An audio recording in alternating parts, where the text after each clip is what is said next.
ನಮಸ್ಕಾರ ಸ್ನೇಹಿತರೆ, ಇವತ್ತೊಂದು ಒಳ್ಳೆ ಟಗರು ಫಾರ್ಮ್ ತೋರಿಸ್ತಾ ಇದ್ದೀನಿ. ಯಾಕಂದರೆ ಕಾಂಪೌಂಡ್ ಅಲ್ಲಿಗೆಲ್ಲಿ ಮಾಡಿಸಿರೋದ್ರಿಂದ ನಾನು ಆ ಥರನೇ ಮಾಡಿಸ್ಬೇಕು ಅಂದ್ಕೊಂಡಿದ್ದೀನಿ. ಅದಕ್ಕೋಸ್ಕರನೇ ಇವತ್ತೊಂದು ಒಳ್ಳೆಯದೊಂದು ಟಗರಿಂದು ಶೆಡ್ ತೋರಿಸ್ತೀನಿ.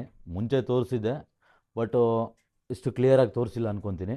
ಹೊಸ್ದಾಗಿ ಮಾಡಬೇಕು ಅಂದ್ಕೊಂಡವ್ರಿಗೆ ಏನು ಹೇಳ್ತೀರಾ? ಈಗ ಹೊಸ್ದಾಗಿ ಹುಡುಗರು ಮಾಡ್ತಾರೆ, ಮಾಡಬೇಕು ಅನ್ನೋರಿಗೆ ನನ್ನ ಸಲಹೆ ಏನು ಅಂದರೆ, ಹಾಂ ಒಂದು ಯಾರು ಫಾರಮ್ ಮಾಡಿದವ್ರ ಹತ್ರ ಹೋಗಿ ಒಂದು ತಿಂಗಳಾನಾದರೂ ಅವರಿಂದ ಕಲಿತು ಬರೋದು ಉತ್ತಮ ಅಂತ ನನ್ನ ಅನಿಸಿಕೆ. ಅಲ್ಲ, ಈಗ 10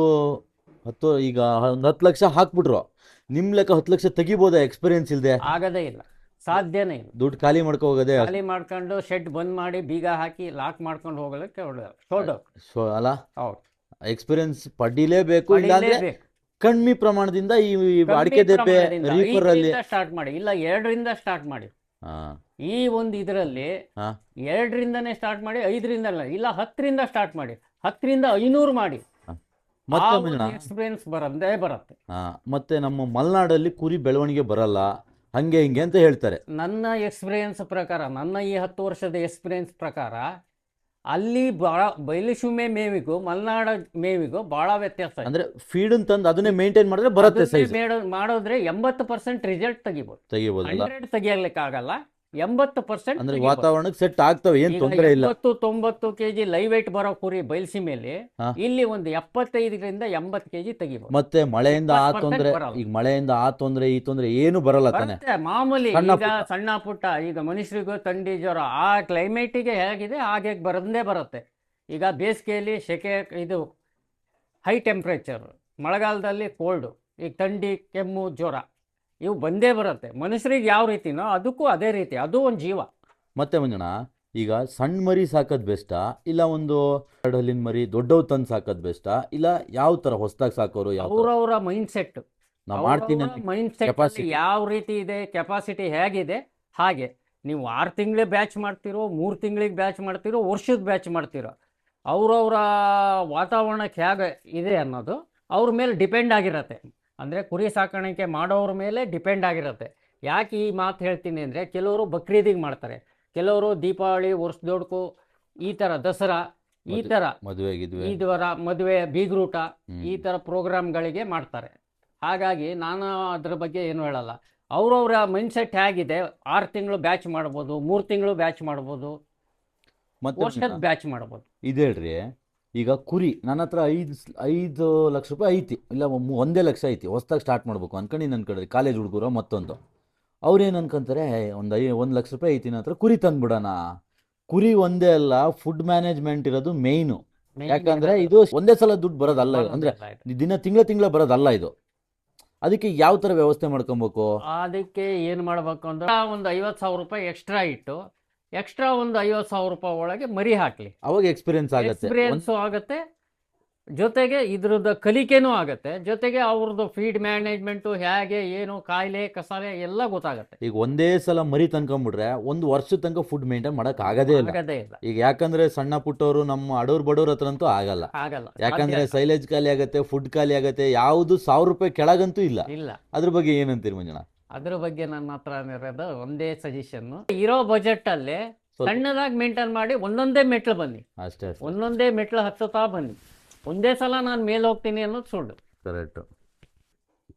ಈಗ ಎಕ್ದಮ್ ಪ್ರಾಫಿಟ್ ಅಂತೂ ಅಲ್ಲ, ಕಮ್ಮಿ ಮಾಡಿದೆ ಕಮ್ಮಿ ಪ್ರಾಫಿಟ್, ಜಾಸ್ತಿ ಮಾಡಿದ್ರೆ ಜಾಸ್ತಿ ಪ್ರಾಫಿಟ್. ಹಾಗಂತೇಳಿ ಜಾಸ್ತಿ ಮಾಡಿ ಒಂದೇ ಸಲ ಮೇಲೆ ಹೋಗ್ತೀನಿ ಅನ್ನೋದು ತಪ್ಪು.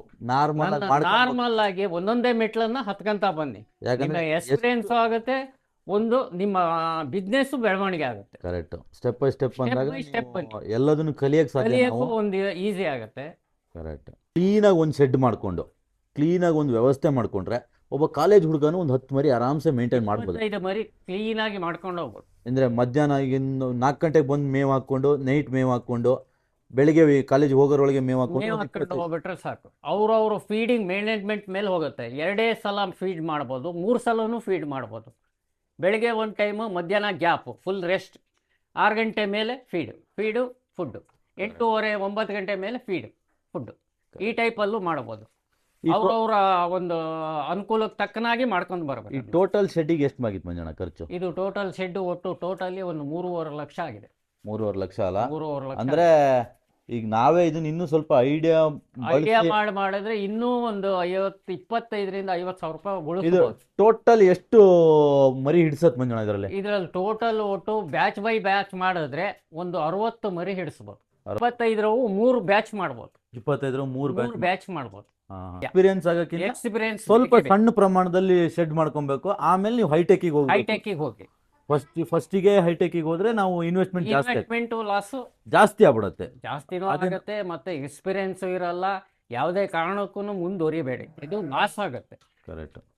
ಇದು ಕಂಪ್ಲೀಟ್ ಸೆಟ್ ಬಂದ್ಬಿಟ್ಟು 35 + 40 ಸಮಥಿಂಗ್ ಇದೆ ಅಂತ ಹೇಳ್ತಿದ್ದಾರೆ. ಹಾಗೆ ಇದ್ರದ್ದು ಕಂಪ್ಲೀಟ್ ಎಷ್ಟು ಖರ್ಚಾಯ್ತು ಅಂದ್ರೆ 3 ಲಕ್ಷ ಅಂತ ಹೇಳ್ತಿದ್ದಾರೆ. ಇದನ್ನ ಇನ್ನೂ ಪ್ಲಾನ್ ಆಗಿ ಮಾಡಿದ್ರೆ 2 ಲಕ್ಷದಲ್ಲಿ ಮುಗಿಸ್ಬೋದು ಅಂತ ನನ್ನೊಂದು ಥಾಟ್ ಇದೆ. ನೆಲದಿಂದ 2.5 ಅಡಿ ನಿಮಗೆ ಹಲೋ ಬ್ಲಾಕ್ಸ್ ಇಟ್ಬಿಟ್ಟು ಅದ್ರ ಮೇಲೆ ರೀಪರ್ ಹಾಕಿ ಮಾಡಿದ್ದಾರೆ. ಕಂಪ್ಲೀಟ್ ಒಂದು 60-70 ಮರಿ ಸಾಕುವಂತ ಒಂದು ಶೆಡ್ ಮಾಡಿದ್ದಾರೆ. ಹಾಗೆ ಇವಾಗೆಲ್ಲ ದೊಡ್ಡ ಮರಿಗಳಿದೆ ಇದರಲ್ಲಿ. ಆಲ್ಮೋಸ್ಟ್ ಆಲ್ ಈಗೆಲ್ಲ ಹೋಗಿದೆ, ಈಗ ಇದೇ ಇರೋದು. ಇನ್ನೇನಾದ್ರೂ ಡೌಟ್ಸ್ ಇದ್ರೆ ಕಮೆಂಟ್ ಮಾಡಿ, ಎಕ್ಸ್ಪ್ಲೈನ್ ಮಾಡ್ತೀನಿ.